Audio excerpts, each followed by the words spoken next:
순위파 급진 이슬람 무장단체 이슬람국가 IS가 일본인 인질들을 살해하겠다고 밝힌 시한이 내일 오후 2시 50분쯤 됩니다. 일본 정부는 시간이 다가오고 있지만 뚜렷한 대책을 찾지 못하고 있는 것으로 알려졌습니다. 도쿄 연결하겠습니다. 최명신 특파원. 네, 도쿄입니다. 살해 예고 시각이 다가오면서 긴장감이 높아지고 있습니다. 일본 정부는 어떻게 움직이고 있습니까? 네, 지금 말씀하신 것처럼 일본 정부는 IS가 밝힌 데드라인을 내일 오후 2시 50분으로 보고 인질 구하기에 총력을 기울이고 있습니다. 일본 정부 대변인인 스가 관방장관은 IS가 인터넷에 동영상을 올린 시각이 좀 더 앞설 수도 있지만 일본 정부가 동영상을 확인한 시각을 데드라인으로 봐야 한다고 말했습니다. 시간을 조금이라도 늦추기 위한 의도입니다.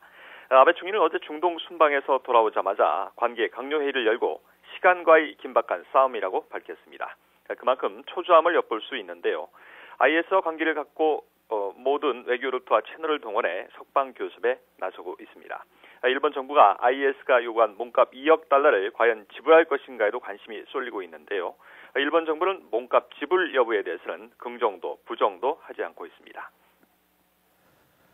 네, 그리고요, 인질 가운데 한 명인 이 프리랜서 언론인 고토 씨, 가이드에 속아서 납치된 것으로 보인다고요? 네, 그렇습니다. 일본 민영방송 TBS가 현지 취재를 통해서 전한 내용인데요. 고토 겐지가 시리아인 가이드에 속아서 인질이 된 것으로 추정된다고 보도했습니다. 고토는 지난해 10월 25일 터키 국경도시 킬리스를 통해 시리아로 들어갔습니다.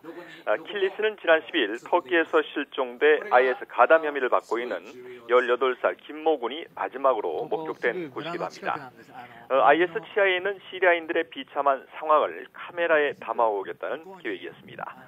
터키인 가이드는 너무 위험하다고 만류했지만 잘 알고 있는 시리아인 가이드에게서 호출을 받았다면서 국경을 넘었다가 결국 실종됐습니다. 전문가들은 고토가 IS 내부 취재를 미끼로 접근한 가이드에 속아서 인질이 됐을 가능성이 높은 것으로 보고 있습니다. 고토는 지난 20년간 주로 분쟁 지역의 여성과 아동 인권 문제를 취재해왔습니다.